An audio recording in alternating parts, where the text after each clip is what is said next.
समुद्र मंथन से प्रयागराज तक कुंभ मेले की दिव्य गाथा। जय श्री कृष्णा, राधे राधे। श्रोताओं, कुंभ मेला भारतीय संस्कृति और अध्यात्म का सबसे बड़ा उत्सव है। यह केवल धार्मिक आयोजन नहीं, बल्कि एक ऐसा पर्व है जिसमें लाखों लोग अपनी आस्था और विश्वास के साथ भाग लेते हैं। कुंभ मेले का आयोजन हर 12 वर्षों में 4 पवित्र स्थानों प्रयागराज, हरिद्वार, उज्जैन और नासिक पर होता है। इन स्थानों को पवित्र इसलिए माना जाता है क्योंकि यहाँ समुद्र मंथन से प्राप्त अमृत की बूंदें गिरी थी। कुंभ मेले की कथा का संबंध समुद्र मंथन से है। तो आइए जानते हैं क्या है कुंभ मेले का पौराणिक रहस्य। कुंभ मेला इतना विशाल और भव्य होता है कि अंतरिक्ष से भी देखा जा सकता है। लेकिन हमारे मन में यह सवाल जरूर उठता है कि यह इतना विशाल, भव्य और प्राचीन आयोजन आखिर कहां से शुरू हुआ होगा और इसके पीछे का इतिहास क्या है। क्या इसका उल्लेख भारतीय वेदों, पुराणों और धर्म ग्रंथों में मिलता है या फिर इसके पीछे कोई और गहरी और रहस्यमय कहानी छिपी है। और सबसे रोचक और आश्चर्य वाली बात यह है कि कुंभ के शाही स्नान का पहला अधिकार केवल नागा साधुओं को दिया जाता है, जबकि अन्य साधु संतों को उनके बाद स्नान करने का अवसर मिलता है। इस विशेष परंपरा के पीछे एक अद्भुत इतिहास छिपा है जो नागा साधुओं को इतना विशिष्ट और सम्माननीय बनाता है।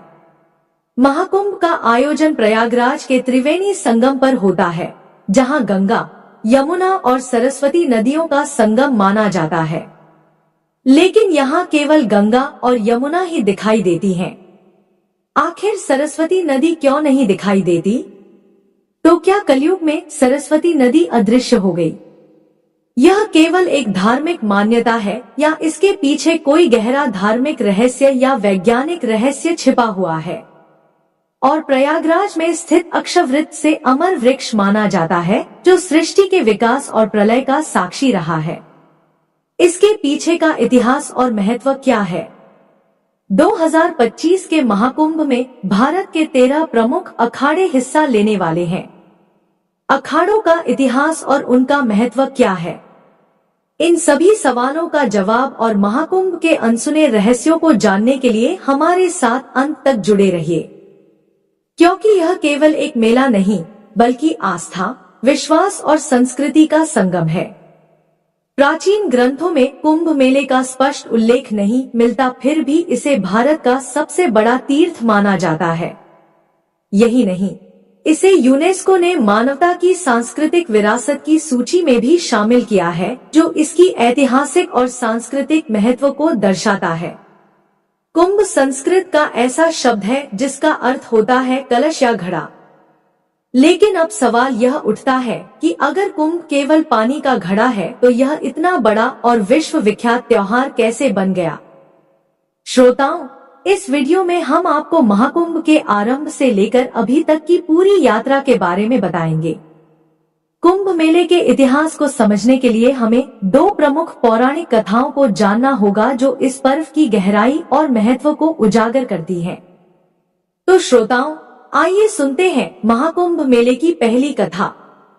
यह कथा सर्पों और गरुड़ देव के बीच की है, जो ऋषि कश्यप और उनकी 2 पत्नियों कद्रु और विंता से जुड़ी हुई है। कद्रु और विंता आपस में 2 बहनें थी और ऋषि कश्यप की पत्नियां भी थी। एक दिन कद्रु ने ऋषि कश्यप से वरदान मांगा कि उसे 1000 विषैले और शक्तिशाली पुत्र चाहिए। ऋषि कश्यप ने तथास्तु कहा और कद्रु को 1000 अंडे प्राप्त हुए। यह देखकर विंता ने भी वरदान मांगा कि भले ही उसके पुत्र कम हो, लेकिन वे कद्रु के पुत्रों से अधिक शक्तिशाली हों। ऋषि कश्यप ने उन्हें भी तथास्तु कहा और विंता को 2 बड़े अंडे प्राप्त हुए। समय बीतने के साथ साथ कद्रु के 1000 अंडे फूट गए और उनमें से सांप उत्पन्न हुए। उन सर्पों की मां कद्रु को माना गया। दूसरी ओर विंता के अंडे नहीं फूट रहे थे और उत्सुकता में उसने एक अंडा समय से पहले फोड़ दिया।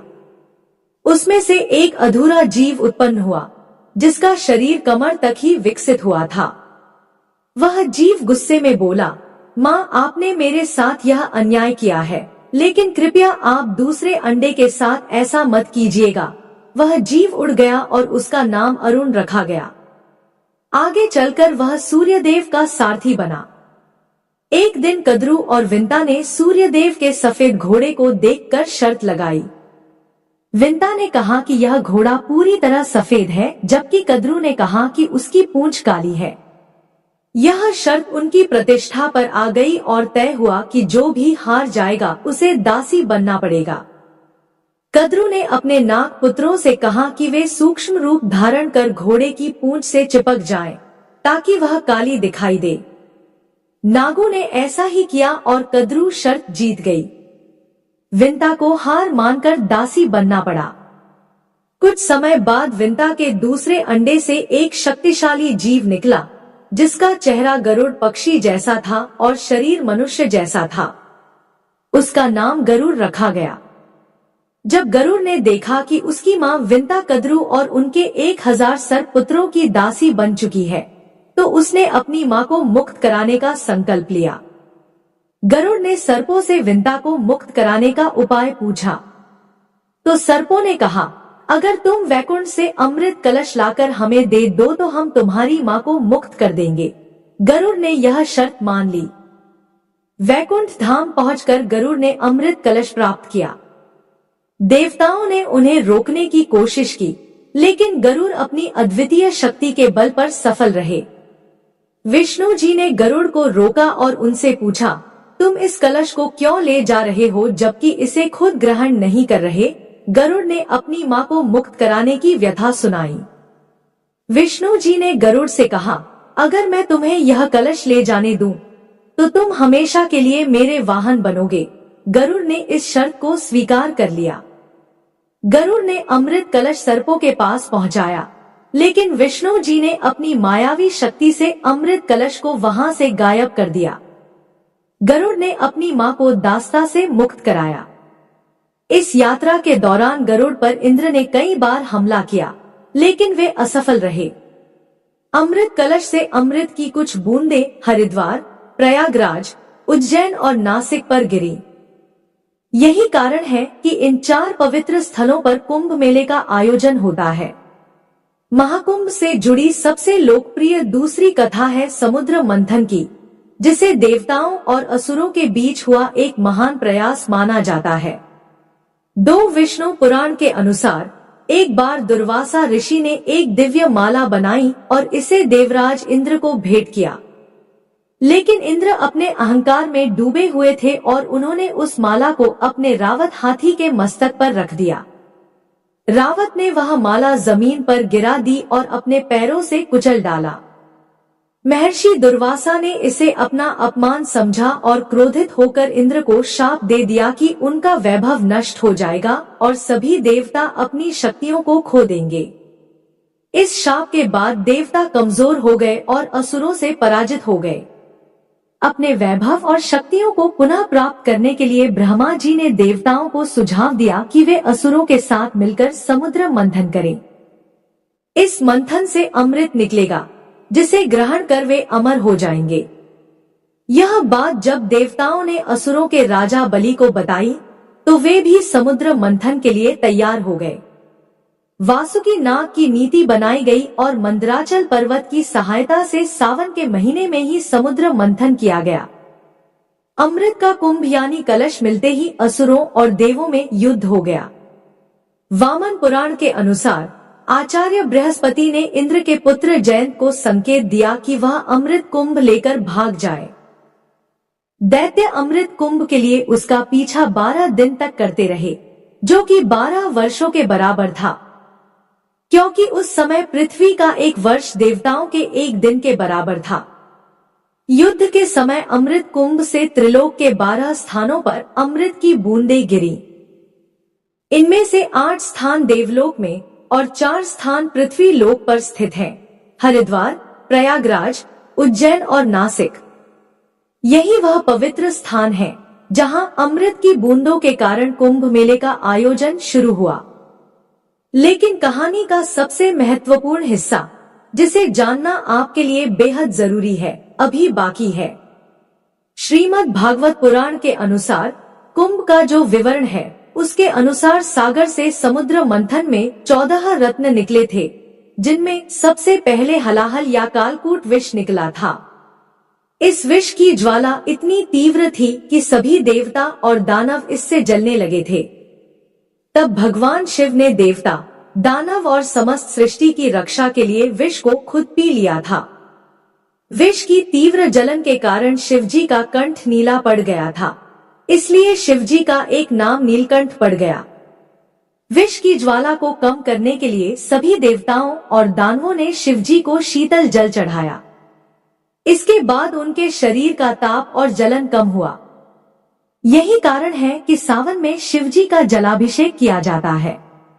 ऐसा कहा जाता है कि जब शिवजी ने समुद्र मंथन से निकले हलाहल विष को ग्रहण किया तो उसकी कुछ बूंदें धरती पर गिर गईं। जिन घास की पत्तियों पर यह बूंदें गिरी उन्हें सांप ने चाट लिया, जिससे सांप की जीभ बीच से कट गई। वहीं कुछ विष की बूंदों को बिच्छू और अन्य विषैले जीवों ने भी ग्रहण कर लिया। इसी कारण ये जीव जहरीले हो गए। इसके बाद कामधेनु गाय, उच्चैःश्रवा घोड़ा, रावत हाथी, कौस्तुभ मणि, कल्प वृक्ष, अप्सरा रंभा, माता लक्ष्मी, वारुणी, चंद्रमा, पांचजन्य शंख, पारिजात वृक्ष, शारंग धनुष, अमृत कलश अर्थात अमृत कुंभ निकला, जिसे विश्व मोहिनी बनकर भगवान विष्णु ने देवताओं को पिला दिया।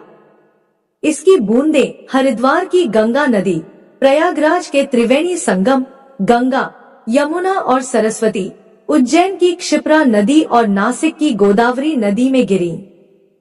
जहां अमृत की बूंदें गिरी वहां कुंभ मेले का आयोजन शुरू हुआ। प्रयागराज में जहां महाकुंभ का आयोजन होता है वहां गंगा और यमुना का संगम तो साफ देखा जा सकता है, लेकिन सरस्वती नदी दिखाई नहीं देती। फिर भी इसे त्रिवेणी संगम कहा जाता है। तो श्रोताओं, अब हम इस सवाल का जवाब जानेंगे कि सरस्वती नदी अदृश्य क्यों हो गई। इसके पीछे की वजह जानने के लिए हमें इतिहास और पौराणिक कथाओं में झांकना होगा। महाभारत के शल्य पर्व में सरस्वती नाम से नदियों का उल्लेख मिलता है।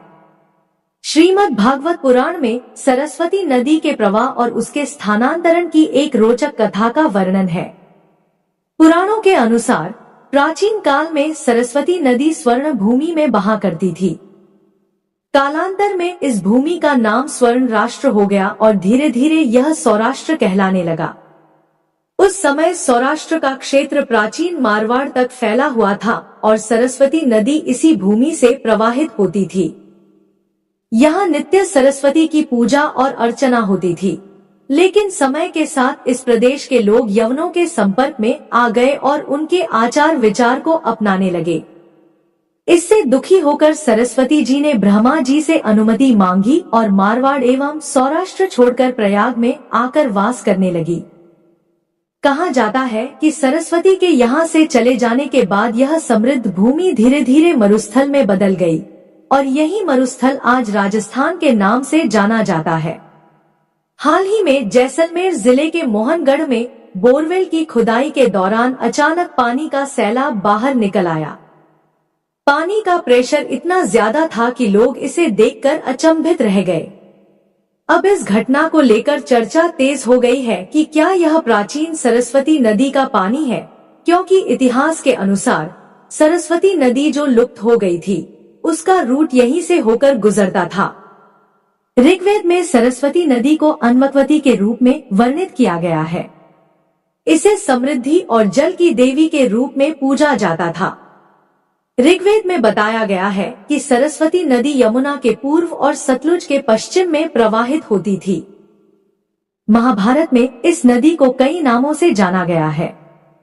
सरस्वती नदी मरुस्थल में सूख गई थी। महाभारत के विवरणों में भी इसके विलुप्त होने का वर्णन है।